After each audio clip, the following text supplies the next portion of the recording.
বন্ধুরা, কেমন আছো তোমরা? সবাই নিশ্চয়ই ভালো আছো, আমিও ভালো আছি। আর আজকে হলো বুধবার। এইমাত্র এই তো স্নান করে আসলাম, মাথায় শ্যাম্পু করেছি, তেল দিয়েছি। শীত পড়েছে পর মনে হয় আমি একবারও তেল দিইনি, জানো তো, তেল দেওয়ার কথা মনেই থাকে না। তো আজকে সকালবেলা তেল টেল দিয়ে এই যে এখন শ্যাম্পু করে আসলাম।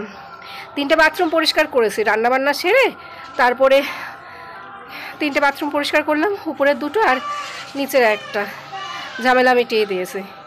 সকালবেলা ঘুম থেকে উঠে ভাবছি যে ঘর পরিষ্কারের কাজ করব না বাথরুম পরিষ্কার করব। এই ভাবতে ভাবতে আমি রান্নার কাজটাই সেরে ফেললাম। আগে তো রান্নার কাজটা করে নিলে ভালো হয়, তাহলে নিশ্চিন্ত, তারপরে ভারী কাজে হাত দেওয়া ভালো। তো ওই ভাবতে ভাবতেই রান্না করলাম আর ভাবলাম যে না, আজকে বাথরুম পরিষ্কারের কাজটা সেরে ফেলে। বাথরুম পরিষ্কার করার কাজটা কঠিন, ওই জন্য এই কাজটা আগে সেরে নিলাম।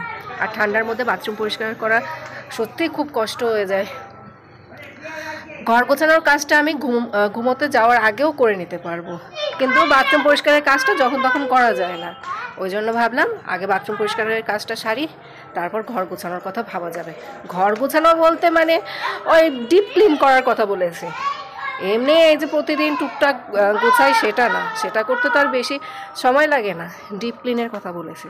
আমি অনেক জিনিসপত্র কিনেছি না, সেগুলো তো অর্গানাইজ করিনি। এই শীতের আলসেমিতে, দাঁড়া বাবা, শীতের আলসেমিতে আর ওইসব কাজে শীতের আলসেমিতে আর ওসব কাজে হাতই দেওয়া হয়নি। তো যাই হোক, আমার রান্নাবান্না হয়ে গেছে, ভাতটা গড় দিয়ে আসলাম। তো ভাত খাবো। আমি সকাল থেকে কিছু খাইনি, জানো তো, ওই রান্নাবান্না সেরে বাথরুম পরিষ্কার করতে চলে গেছে, আর কিছু খাইনি। এবার একবারে ভাত খেয়ে নেব। প্রায় 12:30 বাজতে যাচ্ছে। আর এই দেখো আজকের ওয়েদারের অবস্থা, রোদ ওঠেনি। যদিও কালকে খবরে বলেছিল আজকে বৃষ্টি হবে, সেরকমই তো দেখাচ্ছে, মনে হচ্ছে এখনই বৃষ্টি হবে। তবে কনকনে ঠান্ডাটা নেই। গত সপ্তাহে যে ঠান্ডা ছিল সেই ঠান্ডাটা নেই। কৃপাকে আমি 11:30টার সময় জিজ্ঞেস করি, কৃপা দেখ তো রোদ উঠেছে কিনা।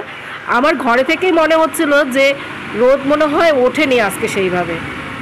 কৃপা আমাকে বলে কি, হ্যাঁ হ্যাঁ রোদ উঠেছে। আমি এসে দেখি এই আকাশের অবস্থা, বুঝতে পেরেছো? মেয়েটাও বোঝে না যে রোদ উঠেছে না মেঘলা আকাশ না কুয়াশা, কিছুই বোঝে না, বুঝতে পেরেছো? আমি এসে দেখছি এই অবস্থা। আমাদেরকে একটু এক ঝলক দেখিয়ে দেই কী কী রান্না হয়েছে আজকে। আজকে রান্না করেছে দেখো বেলে মাছ, টমেটো, পেঁয়াজ এসব দিয়ে একবারে বেলে মাছটা পাতুরির মতো করে করেছি। আমার মা না এটা পাতায় দিয়ে রান্না করে, আমি না এটা কড়াইতেই রান্না করলাম। সমস্ত কিছু মশলাপাতি মাখিয়ে একবারে কড়াইতে বসিয়ে দিয়েছে। আর এটা হলো পার্শে মাছ, সেবারটা দিয়ে করেছে, সানরাইজের সর্ষে পাউডারটা ওটা দিয়ে করেছে। এটা হলো ডাল সেদ্ধ, ডাল সেদ্ধ, পেঁয়াজ, কাঁচা লঙ্কা, সর্ষের তেল এসব দিয়ে করেছে। এটা পাস্তা, সকালবেলা কৃপা অর্জুনকে পাস্তা বানিয়ে দিয়েছে। আর এই হলো মেথির শাক, আলু দিয়ে একটু মেথির শাক রান্না করে নিয়েছে। তো এর মধ্যে একটু মনে হয় বেগুনও দেয়, তো বেগুনটা ছিল না, তো সেই জন্য আর বেগুনটা দিতে পারিনি। আলু, কাঁচা লঙ্কা, শুকনো লঙ্কা, কালো জিরে ফোড়ন দিয়ে মেথি শাক করেছি। একটুখানি হয়েছে, যদিও আমি একটুখানি মেথি শাক রেখে দিয়েছি, এই অল্প একটু মেথি শাক রেখে দিয়েছি। কালকে এই করব, ওই মেথি পরোটা করতে পারি কালকে, সেই জন্য রেখে দিয়েছে, বুঝতে পেরেছো? তো আমি এখন এই ভাতের গড় তুলে ভাত খাই। সকালবেলা খাওয়া হয়নি, প্রচণ্ড খিদে পেটে। মেথি শাক খেতে না খুব বেশি একটা ভালো লাগে না, একটু তেতো তেতো লাগে, তো সেই জন্য ভালো লাগে না। কিন্তু মেথি শাক দিয়ে যে চিকেন রান্না করা হয়, তারপর মেথি পরোটা, এসব খেতে ভালো লাগে। আমার ভাত খাওয়া হয়ে গেল। এরপর আমি বারান্দায় একটু রোদের আশায় বসে রয়েছি, যদি একটু রোদের দেখা পাই। অর্জুনকে পড়াচ্ছিলাম, ওকে ম্যাথ করাচ্ছিলাম, আর সেই সাথেই দেখো আমাদের পাশের ঘরের বাচ্চা মেয়েটাও এসছে, ওকেও পড়াচ্ছিলাম। ও প্রথমে পড়তে চায়নি, খুব কান্নাকাটি করছিল, তারপর ওকে পটিয়ে পাটিয়ে অনেকক্ষণ সময় আমি পড়িয়ে দিলাম। অর্জুন বলছিল, মা তুমি বাচ্চাদের সাথে এইভাবে কথা বলো কেন? মানে আমি বাচ্চাদেরকে খুব পটিয়ে পাটিয়ে শান্ত মাথায় পড়াচ্ছিলাম, তো সেই জন্য অর্জুন আমাকে বলছে, তুমি কেন এইভাবে কথা বলছো? তুমি লাঠি দিয়ে ওকে বকে বকে পড়াও, ও একদম কথা শোনে না। আমি বললাম, ওই রকম করলে বাচ্চারা আরও আগে পড়াশোনা করে না। তোকেও তো আমি পড়াশোনা করিয়েছি, তুই তো একদমই লেখাপড়া করতে চাসনি, বা এখনও করতে চাস না।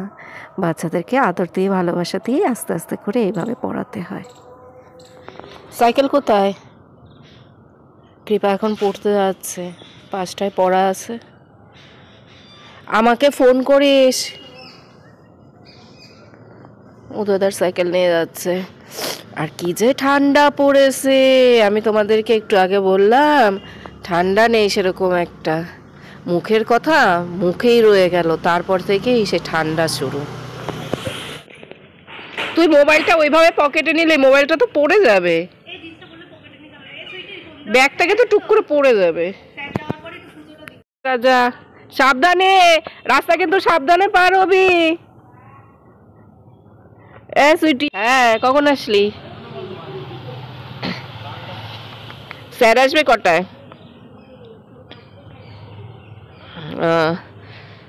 অর্জুনও এখন পড়তে যাবে, অর্জুনকেও রেডি করাই পড়ার জন্য।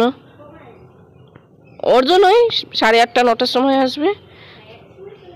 হ্যাঁ, ছটার মধ্যে পাঠিয়ে দেবো, তাড়াতাড়ি পাঠিয়ে দেবো, তাহলে তাড়াতাড়ি আসতে পারবে। এই ঠান্ডার মধ্যে বেশি রাত করাবো না। টাটা। আমি তো ওই যে 12:30টার সময় ভাত খেলাম, ভাত খাওয়ার পরে দেখছি কি কাঁপুনি দিয়ে ঠান্ডা লাগছে। তারপর তো অর্জুন আর ঐশী, ওদের দুজনকে পড়ালাম। ঐশীও আমার কাছে পড়াশোনা করলো, অনেক কিছু লেখালেখি করেছে বাচ্চা মেয়েটা। অর্জুনকেও কিছুক্ষণ পড়ালাম, অর্জুনের পড়াটা বরঞ্চ ভালো করে হয়নি। আমি ঐশীকে নিয়ে ব্যস্ত ছিলাম তো, ওর দিকে ধ্যানটা দিতে পারিনি, সেই জন্য অর্জুনের পড়াটা ঠিক করে হয়নি। তারপরে আমরা তিনজনে শুয়ে পড়লাম, ঐশীও আমাদের সাথে শুয়েছিল। তো ঐশী ভাত খাবে, সেই জন্য ওর মা ওকে নিয়ে গেল। তো আমি, কৃপা, অর্জুন আমরা তিনজন শুয়ে পড়লাম। কম্বলের মধ্যে আমরা তিনজনেই ঘুমিয়েছিলাম। তো আমি বেশিক্ষণ সময় ঘুমাইনি, অল্প একটু ঘুমানোর পরে এ বাবা এই সেরেছে, বৃষ্টি হচ্ছে গো। আরে আমার মেয়েটা গেল, হে ভগবান, ছাতা তো নেয়নি, আমিও বুঝতে পারিনি তখন বৃষ্টি হয়নি, দেখতে পাচ্ছ কি অবস্থা, এই ঠান্ডার মধ্যে মেয়েটা পুরো ভিজে যাবে। তো আমরা তিনজনে সেই ঘুমিয়ে পড়লাম। আমি বেশিক্ষণ সময় ঘুমাইনি, আমার ঘুম ভেঙে যাওয়ার পরে আমি শুয়ে শুয়ে মোবাইল দেখছিলাম। তো কৃপা এই মনে হয় এই 2:45 থেকে এই যে 4:30, হ্যাঁ 4:30-এর মধ্যে কৃপা 4 থেকে 5 বার উঠে গেছে। 4-5 বার উঠে বলছে ও মা আমার পড়া আছে, মা পড়া আছে। হ্যাঁ পড়া আছে, তো সেই টেনশনে মেয়ে আর ঘুমাতে পারছে না। আমি ওকে বারবার বলছি যে আমি তোকে ডেকে দেবো, তুই ঘুমা। সে একদম হকচকেয়ে উঠছে বারবার করে, মা আমার পড়া আছে। এবার তো আর ঠান্ডার জন্য ওই কম্বলের মধ্যে থেকে বেরোতে পারছে না। কৃপা সাধারণত এরকম করে না, আজকে বলছে ওমা কি ঠান্ডা লাগছে, আমি তো বেরোতে পারছি না কম্বলের মধ্যে থেকে।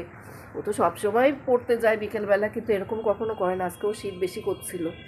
আমার আর অর্জুনের চা চলে এসছে, সাথে আছে বিস্কুট। সকালের ওই পাস্তাটুকু অর্জুনকে গরম করে দিলাম। ভুল করে জানো তো, আমার চায়ের মধ্যে চিনি দিয়েছে। এই চাটা আমার ছিল, কিন্তু এর মধ্যে চিনি মেশানো হয়েছে, সেই জন্য এটা অর্জুন খাবে আর এটা আমি খাবো। আর এগুলো দেখো, এগুলো হলো কি বলে জানো, কটকটি না কি জানি বলে। এগুলো উড়িষ্যার থেকে আমার বোন নিয়ে এসেছিলো। এগুলো তো ওরা লোক দিয়ে বানায়, তো সেগুলো নিয়ে এসছে কৃপার জন্য। কৃপা খেতে ভালোবাসে তাই, কিন্তু নিচের ঘরে থাকে বলে কৃপা এগুলো খায়ই না, এটাও তাই। ওই জন্য কৌটোটা উপরের ঘরে নিয়ে আসলাম, উপরের ঘরে থাকলে কৃপার আবার খাওয়া হবে। শীতের সন্ধ্যায় একটু চা খেতে ভালোই লাগে, আমার তো চা খাওয়ার অভ্যেস নেই, কিন্তু শীতকালে এই যে মাঝে মধ্যে একটু চা নিয়ে বসি, বেশ আরাম পাই জানো তো। চোখ দিয়ে নাক দিয়ে সমানে জল পড়ছে, চাটা খাচ্ছে বেশ ভালো লাগছে। তবে গ্রিন টিটা খেতে আমার বেশি ভালো লাগে, গ্রিন টিটা ফুরিয়ে গেছে, সেই জন্য এখন এমনি লিকার চা খেতে হচ্ছে। টিপ টিপ বৃষ্টি পড়েই যাচ্ছে, সেই জন্য অর্জুন আজকে গাড়িতে যাচ্ছে। আমাদের গাড়ির অবস্থা বিশাল খারাপ, সেদিন বর্ধমান থেকে আসার পর এই গাড়ি আর পরিষ্কারও করনি। ও হ্যাঁ, গাড়ি তো ঠিক করতে দেবে, গাড়ি তো খারাপ। এই নে ব্যাগ না নিয়ে কোথায় যাচ্ছিস, নে। ও কৃপার কটার সময়, 7টার সময় পড়া। টাটা বাবা, টাটা টাটা। গাড়িটার কি অবস্থা, গ্যারেজ করে থাকতে থাকতে আরো বেশি ধুলো পড়ে গেছে। এখন আর টিপ টিপ বৃষ্টি হচ্ছে না, খুব জোর বৃষ্টি নামলো। আমি তাড়াতাড়ি ঘরে যাই। প্রতি বুধবার আমাদের এই রাস্তায় ধোসাওয়ালা ধোসা বিক্রি করতে আসে, ওনার কাছে ধোসা, ইডলি, তারপরে দই বড়া, এগুলো সবই পাওয়া যায়। দই বড়াটা খেতে বেশি ভালো লাগে, ধোসাটাও ভালো হয়, তবে আমি ধোসাটা সেরকম একটা খাই না। কৃপা অর্জুনই ধোসাটা খায়, এত আলু দেয়া থাকে এর মধ্যে, ওই জন্য ধোসাটা আমি সেরকম একটা খাই না, কৃপা অর্জুনই খেয়ে থাকে। আমার ওই একটু দই বড়াটাই খেতে ভালো লাগে, কিন্তু আজকে খুব ঠান্ডা পড়েছে তো সেই জন্য আর দই বড়াটা নিলাম না। ওকে আদা চা বানিয়ে দিলাম, ওকে বললাম সোয়েটারটা পাল্টাতে, সোয়েটারটা তো উপর দিয়ে একটু একটু ভিজে গেছে, তাও পাল্টাবে না। ওর এই সোয়েটারটা না খুব ভালো, বলে মা এটা পরলে আর কোনো কিছু পরতে লাগে না, সেই জন্য এই সোয়েটারটাই পরেই সারা শীতকাল কাটাবে। আর কি, ও এইটা হলো পায়েস, ওই পাশের ঘর থেকে দিয়ে গেল, আমাদের বাড়িতে যারা ভাড়া থাকে ওরা দিয়ে গেল। সেদিন ওদের পিঠা দিয়েছিলাম, খালি বাসন দেবে না, তার মধ্যে আবার এই পায়েস দিল। পাশের দোকানদার দাদাকেও কিছু দিলে খালি বাসন দেবে না, ওই বাসন জমতে জমতে এতগুলো হবে, তারপরে কিছু না কিছু একটা বানিয়ে বা ওই সিঙ্গারা মিষ্টি কিছু না কিছু একটা কিনে ওই বাসনগুলো আমাকে দেবে। আমি কত বলি দাদা বাসনগুলো আমাকে দিয়ে দেন, কিচ্ছু দিতে হবে না, কিচ্ছু কম বাসন থাকলে পাশে চানাচুর প্যাকেট নয়তো বিস্কুটের প্যাকেট ওইটা দিয়ে দেবে। যদি দুটো তিনটে বাসন থাকে, যদি কম বাসন থাকে তাহলে তার মধ্যে বিস্কুটের প্যাকেট আর নয়তো চানাচুরের প্যাকেট দিয়ে দেয়। টাটা মা, বাইরে এখনো বৃষ্টি হচ্ছে, আমাকেও বেরোতে হবে, অর্জুনকে আনতে যাব। বাবা বাইরের কি অবস্থা, এর মধ্যে কারো বেরোতে ইচ্ছা করে? ছেলে মেয়ে দুজনেই পড়তে চলে গেল, আর আমি এদিকে এখন এই ঘরের টুকটাক কাজকর্ম সব সেরে তারপরে রেডি হয়ে বের হব। আমার তো একদমই বেরোতে ইচ্ছে করছে না, কিন্তু উপায় নেই, বের তো হতেই হবে, অর্জুনকে আনতে হবে। আর ভাবছি একটু বাজারেও যেতে হবে, অনেক জিনিসপত্র লাগবে, সেগুলো কিনে নিয়ে আসি। আমার বরকে ওই অত কিছু বলা যায় না, ও তাহলে 5টা জিনিস আনবে, 3টে আনবে না, তারপর ভুলভাল জিনিস নিয়ে আসবে, সেই জন্য আমাকেই বের হতে হবে। অনেক দিন আমি বাজারে যাই না, কেমন জানি লক্ষ্মী ছাড়া হয়ে গেছে, বুঝলে তো? এই বর্ষাকালটা আসার পর থেকে এরকম লক্ষ্মী ছাড়া হয়ে গেছে। বর্ষাকাল মানে দেখো না, যেমন শীত তেমন আবার বর্ষাও হয়, ওই জন্য আমি নাম দিয়েছি বর্ষাকাল। এই বর্ষাকালের জ্বালায় আমার ঘরের কাজকর্ম করতেও এখন দেরি হয়, ঘুম থেকে উঠতে একটু দেরি হয়, ওই জন্য ঘরের কাজকর্ম করতেও একটু দেরি হয়ে যাচ্ছে। তারপর মুখের কোনো যত্ন আত্তে কিছুই করছি না, ঠান্ডা ঠান্ডা করে মুখের কোনো স্ক্রাবার কোনো কিছু করা হচ্ছে না। রেগুলারে রোজকার যেসব কাজকর্ম রুটিনে থাকে সেগুলোই করা হচ্ছে, এক্সট্রা কোনো কাজই করতে পারছি না। ওই জন্যই বললাম কেমন জানি লক্ষ্মী ছাড়া হয়ে গেছে। এই দেখো আমি এখন রাস্তায় বেরিয়ে বাজার করছি, ওই মুদি দোকান থেকে, ওই যে দেখো ওইখানে একটা মুদি দোকান আছে, ওখান থেকে এই যে জিনিসপত্র নিলাম, চিজ, টমেটো সস এগুলো নিলাম, আরও কয়েকটা জিনিস নিয়েছি, বাড়িতে গিয়ে তোমাদের দেখাবো। এখন আবার ওষুধের দোকানে যাব, তারপর সবজির দোকানে যাব, তারপরে অর্জুনের ম্যামের বাড়িতে যাব। আর এখন বৃষ্টি হচ্ছে না, আমি যখন বেরিয়েছিলাম সেই সময়ও বৃষ্টি হয়েছিল। তো আমি এখন বাড়িতে যাচ্ছি, বাড়িতে গিয়ে আগে এই জিনিসপত্রগুলো রেখে আসবো, তারপরে একবারে বেরিয়ে যাব, সবজি বাজার করে একদম সোজা হাঁটা দিয়ে অর্জুনের কাছে চলে যাব। একটু ভালো লাগছে না গো রাস্তায়, কেমন ঠান্ডা ঠান্ডা ওয়েদার, স্যাঁতস্যাঁতে ওয়েদার, এর মধ্যে মানুষ বেরোয়। কীসব কথা বলি না, যাদের কাজ আছে তাদের তো ঠিকই বেরোতে হয়, তাই না? এবারে ঠান্ডাটা সত্যি খুব ভোগালো, বাপরে বাপ কি ঠান্ডাটাই না এবার পড়লো। এবার দেখবে গরমও বিশালভাবে পড়বে, ঠান্ডা বেশি পড়েছে তো এবছর গরমও পড়বে। চলো বাড়ি যাই, যাচ্ছি অর্জুনকে আনতে। ক্যাপসিকাম আছে, ওই তো একটা ক্যাপসিকাম দাও তো, ধনে পাতা দিও, 10 টাকার ধনে পাতা দেবো না, 10 টাকার না 5 টাকার দিও, কমই নেই, 5 টাকায় অনেকগুলো ধনে পাতা দেয় তো ওই জন্য 5 টাকারই নিলাম। কত করে বিনসের সব? 100 দাও।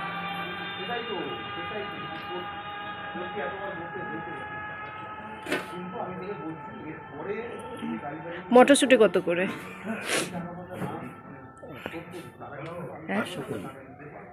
520 তো 500 দাও, মটরশুঁটির দাম এখন কম আছে।